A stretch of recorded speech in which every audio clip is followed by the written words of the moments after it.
Испытано на себе, блогер с инвалидностью не смог попасть ни в милицию, ни в больницу на своей коляске. Бишкек – город неравных возможностей. Добро пожаловать! Небо страны открыто. Кыргызстан в одностороннем порядке присоединился к 5-й степени свободы воздуха. Станут ли перелеты дешевле? Информировать, развлекать и просвещать – вот что должно делать правильное телевидение. Каналы, игнорирующие требования закона о ТВ, начнут наказывать.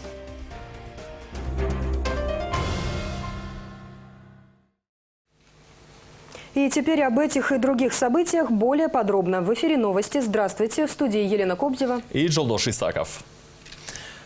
В результате вчерашнего митинга милиция задержала 21 участника акции. Вчера же отпустила, оштрафовав на 3000 сомов каждого за неподчинение законному требованию сотрудника органов внутренних дел. Напомню, митинг прошел на площади Алатов, в котором приняло участие несколько сотен человек. Организатором выступил Аманбол Бабакулов, он также в числе задержанных. Участники протестовали против миграционной политики в отношении граждан Китая, потребовав сократить, а лучше вообще исключить для них трудовую квоту. Не выдавать им никакие визы и уж тем более не предоставлять гражданство нашей республики. Среди требований было и введение запрета на браки китайцев с кыргызскими девушками. Митингующие также призвали провести тщательную проверку истраченных китайских кредитов. Собрание на площади должно было закончиться в час дня, однако участники акции к этому времени еще сильнее оживились. Не дождавшись представителей ни парламента, ни правительства, которых они приглашали к диалогу, протестующие направились к Белому дому, игнорируя предупреждения представителей милиции. В связи с чем последние начали производить задержание самых агрессивных и нарушающих порядок митингующих. В связи с протестными выступлениями под окнами Белого дома депутаты запросили у правительства точные данные о миграционной ситуации в отношении китайских граждан. Исходя из официальной информации, за последние 9 лет всего 352 гражданина этой страны получили кыргызское гражданство. Причем в их числе 171 этнический кыргыз, 72 человека уйгурской национальности, 9 узбеков и только 6 китайцев. Что касается брачных союзов, заключенных с жителями Поднебесной, то таких было зарегистрировано лишь 60. Ну и, наконец, рабочие визы на прошлый год выдали без малого 10 тысячам китайских граждан. Ну а в 2017-м китайских специалистов в стране трудилось 11,5 тысяч. Преимущественно на строительстве дорог. Депутаты отметили, что эти данные миграционной службе следовало активнее распространять среди населения. Тогда бы провокаторы не смогли насадить среди людей недостоверную информацию, и подобные протестные настроения не вылились бы в митинги. Продали пансионат так, что убыток государству составил почти 83 миллиона сомов. Еще одно обвинение предъявлено Албеку Ибраимову. По версии ГКНБ, с его подачи был реализован комплексный Сыкули «Солнечный берег». Этот объект принадлежал заводу «Дастан», и его начальство с указания Ибраимова, который на тот период занимал должность заместителя руководителя аппарата президента, продал 100% акций пансионата по заведомо заниженной стоимости. Ущерб государству от сделки составил 82 миллиона 750 тысяч сомов. Накануне на основании этих материалов Албека Ибраимова обвинили по статье о видах соучастников преступления, а также в организации и руководстве в растрате веренного имущества. Между тем, в результате выявленной недоплаты нынешний владелец пансионата «Солнечный берег» уже полностью возместил ущерб в размере 82,7 миллионов сомов. Албек Ибраимов, напомним, уже находится на скамье подсудимых. Первое заседание прошло на этой неделе. Он проходил фигурантом по делу о закупке корпорации ТНК «Дастан» специальных изделий. Факт имел место в период, когда Ибраимов был председателем правления предприятия. Кроме экс-градоначальника, подозревают в коррупции при предоставлении муниципальных земельных участков физическим и юридическим лицам.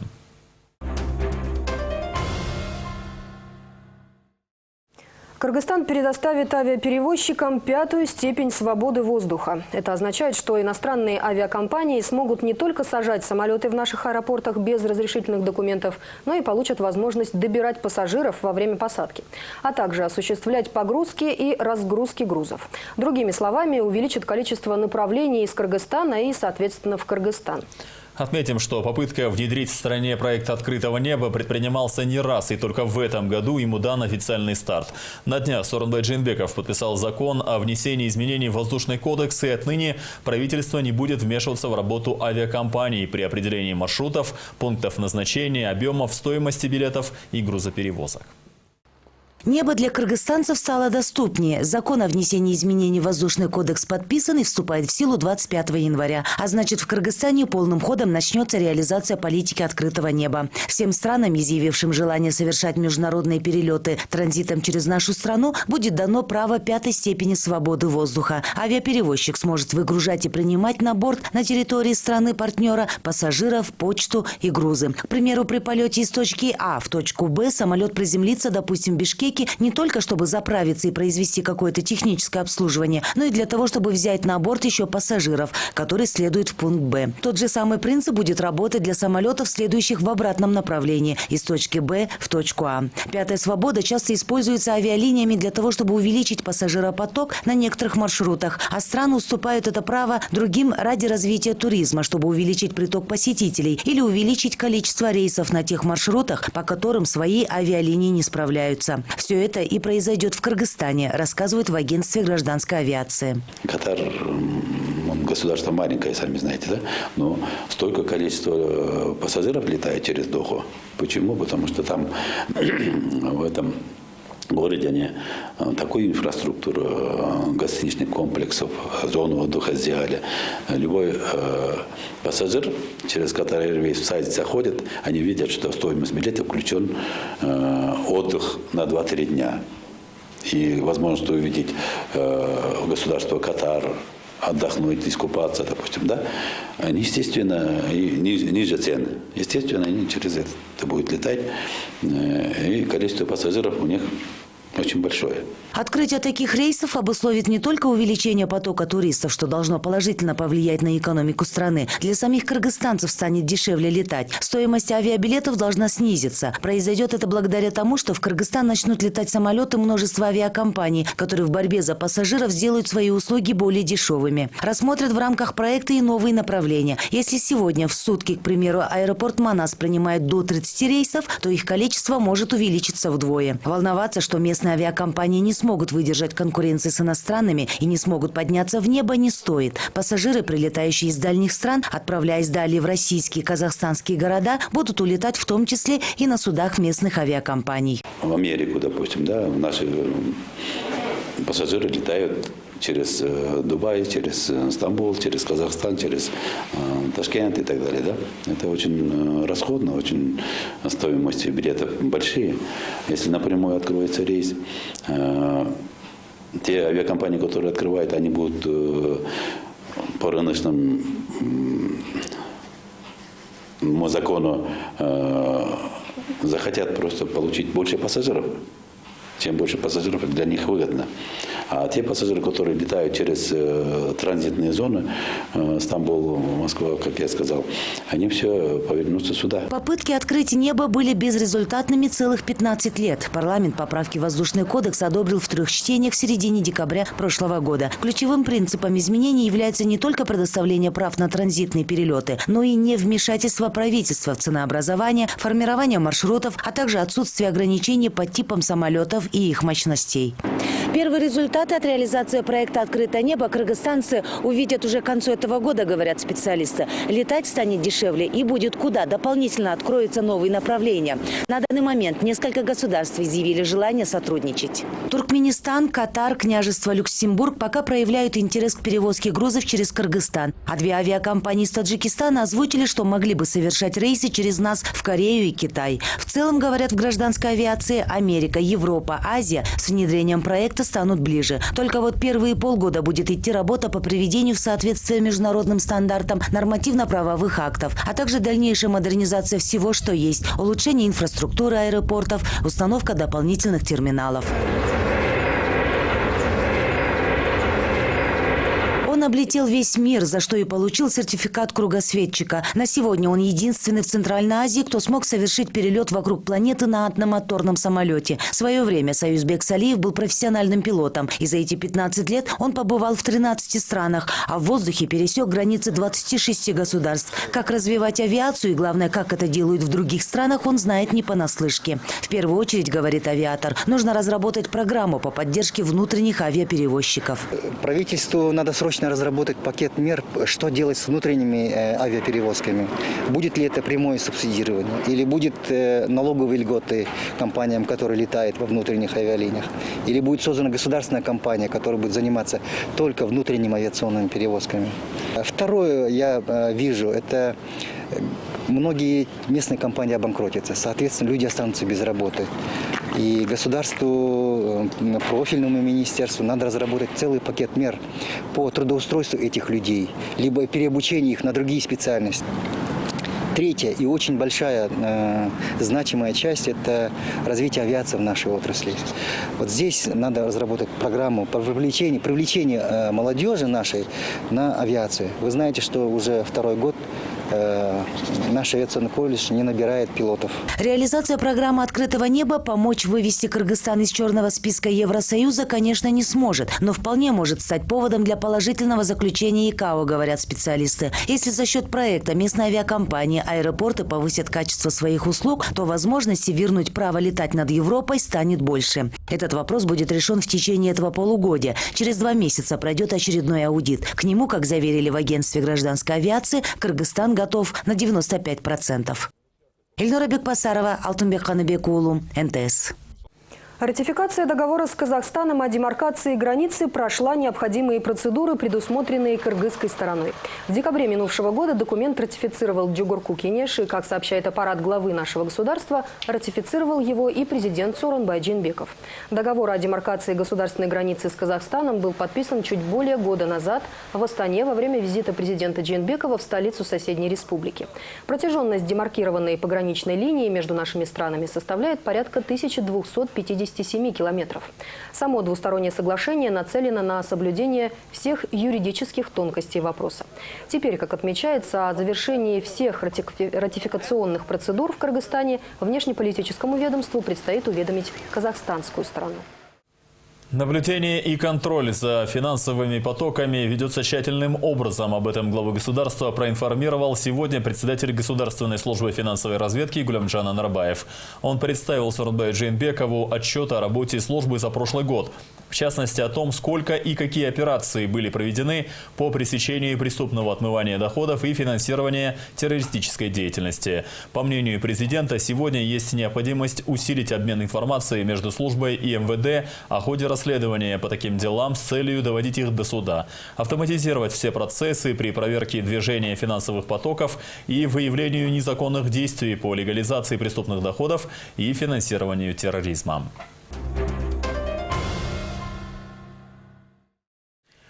Пиратству бой. Через пару дней незаконопослушные телеканалы получат предписание устранить несоответствие законодательству в своем контенте. Таких, как выяснил Департамент информации при Минкультуре, много. Специалисты этого ведомства мониторили эфир каждого из 40 каналов по 3 суток. И половина из телевизионных СМИ не соблюдают закон о государственном языке. Напомним, на кыргызском в эфире должно транслироваться не менее 50% всей продукции. Своего контента почти нет у 16 телеканалов. Сначала их руководству направят предупреждение. В случае неустранения нарушения их ждет штраф. Если же и эта мера не подействует, вещание таких каналов будет прекращено. А может дойти и до судебного разбирательства, в ходе которого суд может и вовсе отозвать лицензию на вещание. В конце прошлого года Департамент информации провел мониторинг 40 телеканалов. Специалисты просмотрели 3 дня эфира, 2 будних и 1 выходной. Более 2000 часов просмотра различных передач, фильмов, чтобы понять, насколько телеканалы исполняют закон о телевидении. Напомним, отечественные телекомпании должны показывать зрителям не менее 50% ТВ-продукции местного производства. Причем половина контента должна быть на государственном языке. Из 40 телеканалов, просмотренных Департаментом информации, нарушителей половина. Норма по госязыку не выполняет 20 телеканалов, у 16 недостаточно собственного контента. 50% передач на госязыке имеется только у 8 телеканалов. 11 производят свои собственные. Остальные законы телевидения исполняют лишь частично. Санкции последуют уже в ближайшее время, говорят в Департаменте информации, вплоть до лишения разрешения на вещание в аналоговом и цифровом пакете. А такие полномочия у Департамента информации тоже есть. Те телеканалы, которые не исполняют указанные нормы закона, к ним департамент имеет право применить предписание, вынести предписание. Следующая норма идет – это наложение штрафа. После штрафа мы имеем право приостановить разрешение. И последняя норма – это мы собираем все материалы. Если ими не исполняется норма закона, мы собираем документы, передаем в суд и полностью отзываем разрешение. Закон о телевидении приняли еще в прошлом году. Многие телеканалы перешли сразу на собственный контент, как, например, телеканал НТС. Несколько эфиров новостей, чтобы зрители постоянно были в курсе всех самых важных событий в стране, а также многочисленные программы, темами которых всегда становятся социально острые вопросы. В Кыргызстане телевизионный рекламный рынок, он как бы маленький. И для маленькой страны 50 каналов, я думаю, это очень много.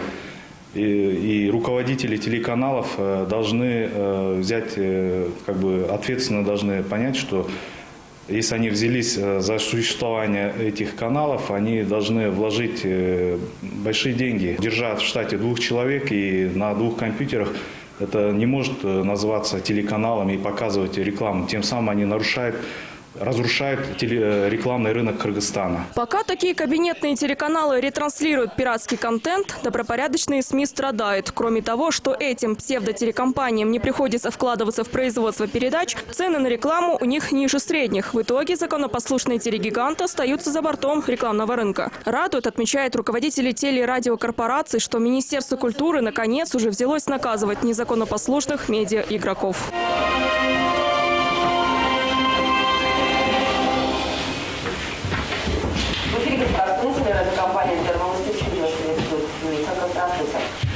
Арбель телерадиокомпания.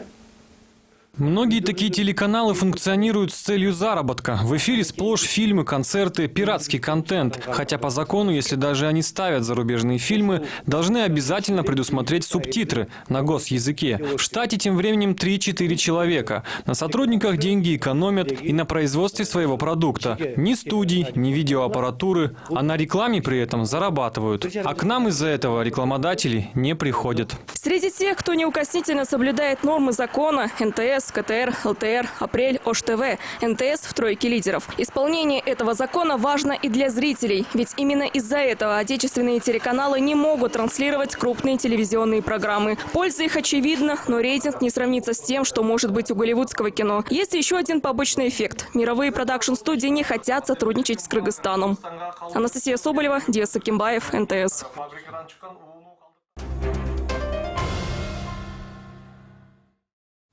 Бишкек – город не для инвалидов. К такому выводу пришли участники акции, организованной «Красным полумесяцем». Международная организация и лица с ограниченными возможностями оценили пандусы в столице. Данные, собранные в результате исследования, лягут в основу электронной карты города, на которой будут обозначены кафе, магазины и государственные учреждения, комфортные для посещения лицами с инвалидностью. Подробности в нашем следующем сюжете.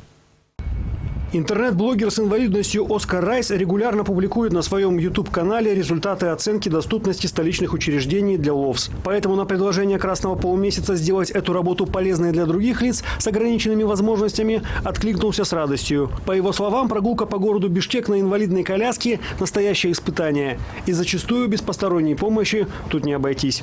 На самом деле это очень нелегкая задача. Мне сегодня пришлось взять 3 подушки, перчатки. Я в двойных штанах. Вообще это работа на самом деле государства и надзорных органов государства. Но поскольку государство на сегодняшний день бездействует, мы вынуждены своими усилиями, рискуя своим здоровьем, отправляемся в эту местность и будем творить великие дела для нашего государства, и чтобы, самое главное, было удобно для людей с инвалидностью. Труднее всего, говорит Оскар, это посещать столичные кафе. Владельцы заведений почему-то не видят в лицах с инвалидностью своих клиентов. Поэтому, чтобы пообедать или отпраздновать свой день рождения, приходится очень постараться, прежде чем найдешь заведение с удобным входом и пандусом. В большинстве заведений, как, например, в одной чайхане, куда Оскар заглянул сегодня, его нет вообще. Итак, вот ступеньки, мы сюда не поднялись, и сюда мы ставим что? Не галочку, а крестик. Это пространство недоступное.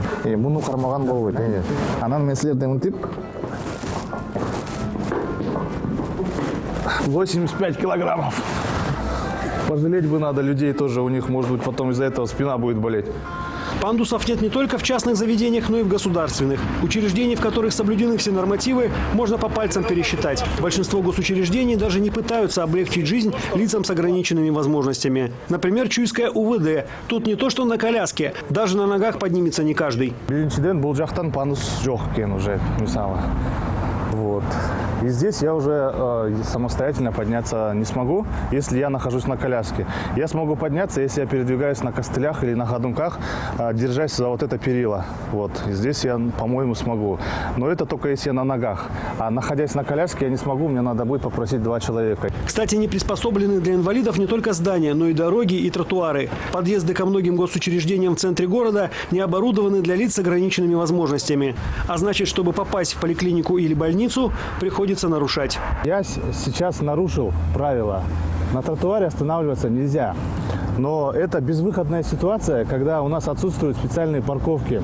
Для того, чтобы мне сейчас надо было остановиться по правилам, это мне надо было либо через дорогу, либо вон там остановиться, потому что там везде знак «стоянка запрещена». И я заехал на тротуар. Поэтому я, конечно, прошу прощения, что я нарушаю это, но это безвыходная ситуация. И в большинстве случаев всегда вот такая ситуация. Медицинские учреждения, к слову, тоже не отличаются соблюдением норм и правил. Пандус у 8-й поликлиники, конечно, есть, но он здесь скорее больше для вида. Подняться по нему просто невозможно. Он слишком узкий, что коляска не помещается. Но даже если, ломая единственное средство передвижения, и удастся подняться на определенную высоту, это может быть опасно для жизни. Допустим, у меня ноготь болит вросший, и я хочу его приехать к хирургу вырезать. Я приезжаю сюда. Во-первых, несоответствие угла наклона пандуса. Это первое. Второе. Ширина не соответствует. Даже здесь невооруженным глазом видно, что ширина моей коляски сюда не подойдет. Это второе. В-третьих, на пандусе не должны быть вот такие ребра, если они менее 80 сантиметров. Ширина пандуса должна быть 1 метр. Угол наклона пандуса должен быть 5%, то есть примерно вот так, чтобы человек на коляске смог подняться самостоятельно. Этот пандус по ширине примерно должен быть вот до сюда, а по длине, вот вы не поверите, вот он по длине, сейчас скажу вам, вот примерно вот так он должен, вот здесь уже начаться должен был. Совместно с инвалидами «Красный полумесяц» намерен проверить весь Бишкек. Все собранные данные будут использованы для создания электронной карты столицы, где будут указаны места комфортные для посещения лицами с особенностями здоровья. На данный момент инициативная группа состоит из 10 человек с активными людьми с инвалидностью. На данный момент мы поделили карту города на определенные части, и каждый из инициативной группы взял определенный участок для мониторинга. Мы составили график, по которому они выезжают и мониторят город на доступность. Это как административные здания, так и какие-то бизнес-сферы, это магазины и кафе. Данный этап, это этап сбора информации, занимает 2 месяца, это январь-февраль мы рассчитываем. После вся эта информация утрамбовывается и передается техническому отделу, где они также будут обрабатывать и наносить на свою карту. По завершению исследования все данные также будут переданы муниципалитету для исправления ошибок в госучреждениях. Кроме того, материалы передадут и в Госэкотехинспекцию, которая призвана следить за исполнением норм по установке пандусов. Игорь Потанин, Эрлан Кемельбеков, НТС. В ближайшее время парламентский комитет по международным делам рассмотрит кандидатуру на должность посла нашей страны в Индии. Претендент на эту должность уже есть. Это Асиин Исаев. Его кандидатуру выдвинуло Министерство иностранных дел. К слову, Исаев пока еще исполняет обязанности посла Кыргызстана во Франции и Бельгии. Дипломат является высшим чиновником административного ранга в министерстве. До этого успел поработать в качестве статс-секретаря МИД. Обучить госслужащих компьютерной грамотности и обратить внимание на качество образования при подготовке IT-специалистов. В Бишкеке сегодня состоялась конференция на тему инноваций в госуправлении и предоставлении услуг. Известно, что цифровая трансформация на сегодняшний день является важным направлением в стратегии развития страны. Для цифровизации всех служб в ближайшее время всю республику обеспечат высокоскоростным широкополосным интернетом. А сами сотрудники госслужб пройдут обучение в специально образованном центре цифровой переподготовки. Программа автоматизированной работы скорой помощи, специальная система управления человеческими ресурсами и еще несколько различных успешных IT-разработок отечественных специалистов участники конференции смогли увидеть сегодня. Все проекты призваны не столько облегчить работу госслужащих, сколько упростить доступ граждан к госуслугам. Применение электронных систем также призвано снизить риск коррупционных проявлений в работе госорганов. Сабина Дамаскина продолжит. В государственных проектах компания Урмата Мекишева начала участвовать в минувшем году. То, что специалисты представляют сегодня, всего лишь один из проектов, которые участники готовы предложить государству в рамках глобальной программы цифровизации страны. Автоматизированная система для службы скорой помощи представляет собой специальное приложение, которое регистрирует все звонки, поступающие на пульт 103, и автоматически выстраивает их в очередь. Обратившись за помощью, человек не столкнется теперь с тем, что телефонная линия занята. Вместо этого ему сообщат, через сколько он сможет поговорить с диспетчером. Далее система автоматически распределит вызовы между освободившимися операторами. Все звонки фиксируются и передаются на мобильное приложение бригад. Но и это еще не все. Эта система также позволяет нам увидеть, где находится наша бригада, определенная бригада, где находится вызов. Вот эти вызовы зеленые, это уже назначенные. Красные еще не назначены, ожидающие очереди. Красные машины – это те машины, которые в текущий момент заняты, зеленые, которые освободились на данный момент. Либо на выезде, либо ожидающие своей очереди на станции. Не только медики, но и все государственные служащие в самое короткое время должны освоить работу с автоматизированными системами. Ведь концепция цифровой трансформации заложена в национальной стратегии устойчивого развития и принята главой государства. В послании, которое Сооронбай Жээнбеков направил участникам сегодняшней конференции, сказано, что цифровая трансформация должна стать одним из приоритетных направлений в развитии страны. Потому работникам госструктур необходимо приобрести навыки в IT-сфере. Для этого на базе Госуправления при президенте в ближайшее время появится Центр цифровой переподготовки. Указом президента Кыргызской республики 2019 год объявлен годом развития регионов и цифровизации страны. В сфере информационных технологий нам нельзя отставать от других стран в регионе. Кыргызстан должен занять достойное место в глобальном цифровом мире. Нам нужно решить задачу вывести страну в передовую позицию по цифровизации.